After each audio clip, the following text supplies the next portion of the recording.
विभा बेटा, क्या बात है? अभी तक मनीष लौट कर नहीं आया ऑफिस से?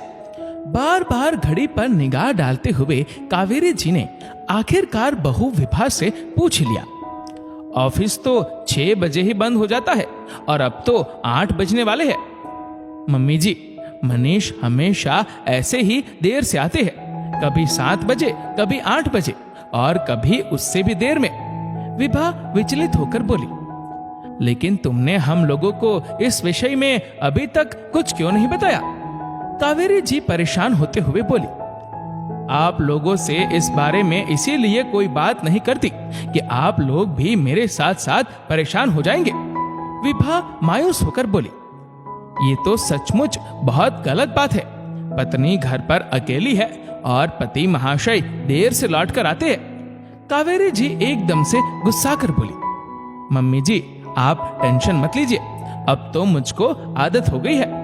विभा की आंखों के कोर गीले हो उठे।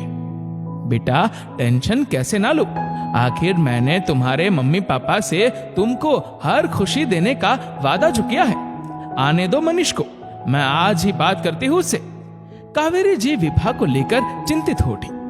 कावेरी जी कुछ दिनों के लिए बेटे बहू के पास रहने के लिए आई थी और उन्हें इस तरह मनीष का घर पर देर से आना बिल्कुल भी अच्छा नहीं लगा। मनीष के आने के थोड़ी ही देर बाद, मनीष तुम इतनी देर से घर क्यों आते हो? कावेरी जी ने त्योरियों को चढ़ाकर पूछा। मम्मी देर सबेर तो हो ही जाती है ऑफिस से आते आते, मनीष कपड़े बदलते हुए बोला। लेकिन ऑफिस की छुट्टी तो तुम बताते हो कि 6 बजे ही हो जाती है। अरे मम्मी, आप भी क्या बेकार की बातों को लेकर बैठ गई? और आप बताइए कि सफर में कोई दिक्कत तो नहीं हुई? पापा कैसे हैं? वो भी साथ में आते तो और भी अच्छा लगता। मनीष कावेरी जी से उनके सफर के बारे में पूछताछ करने लगा, क्योंकि वो सुबह तो जल्दी से माँ को घर छोड़कर ऑफिस चला गया था और अब बात करने का मौका मिला था। नहीं मनीष, बातों को इस तरह घुमाओ फिराओ मत। पहले मेरी बात का जवाब दो कि तुमको ऑफिस से आने में इतनी देर क्यों हो जाती है? मम्मी, मैं ऑफिस से लौटते समय कुछ देर दोस्तों के साथ बैठ जाता हूँ और कभी कभी गपशप करते हुए समय का पता ही नहीं चलता। बस इसी चक्कर में देर हो जाती है।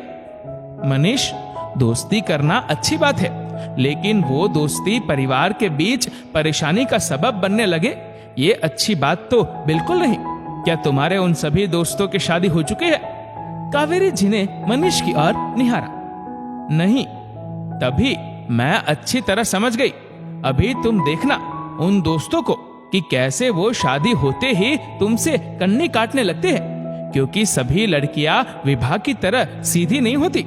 तुम्हारे दोस्त तो बैचलर है, लेकिन तुम्हारे ऊपर तो विभा की जिम्मेदारी है कि नहीं? मम्मी जी, मैं यही बात इनको समझाकर हार गई, लेकिन जब ये नहीं समझे तो मैंने कहना ही छोड़ दिया। विभा रुआंसी सी हो गई। मनीष, दोस्ती अपनी जगह है, पत्नी अपनी जगह। आज के बाद मुझको ये सब सुनने को ना मिले, बल्कि तुम्हारा तो फर्ज बनता है कि जब हम लोगों से दूर विभा तुम्हारे साथ अकेली रहती है तो उसकी खुशियों का ख्याल रखो। वैवाहिक संबंध बड़े नाजुक होते हैं, इसलिए किसी के सीधे होने का ज्यादा फायदा नहीं उठाना चाहिए। अगर इतना शौक है दोस्तों से मिलने का तो शनिवार रविवार को जाओ और अपने दोस्तों से मिलकर जल्दी लौट आओ। अब जाकर मुझको विभा के दुबलेपन का राज समझ में आया। मैं जब से आई हूँ यही सोच रही थी कि इतनी रिष्ट पृष्ट मेरी बहू एकदम से कमजोर कैसे हो गई। कावेरी जी बड़े प्यार से विभा का चेहरा निहारने लगी। सॉरी मम्मी, लेकिन अब मैं विभा का पूरा ख्याल रखूंगा।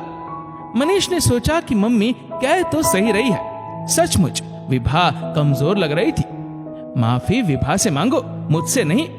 सॉरी विभा, मैं तुमसे वादा करता हूँ कि आज के बाद तुमको किसी भी प्रकार की शिकायत का मौका नहीं मिलेगा। नहीं जी, आप माफी मत मांगो।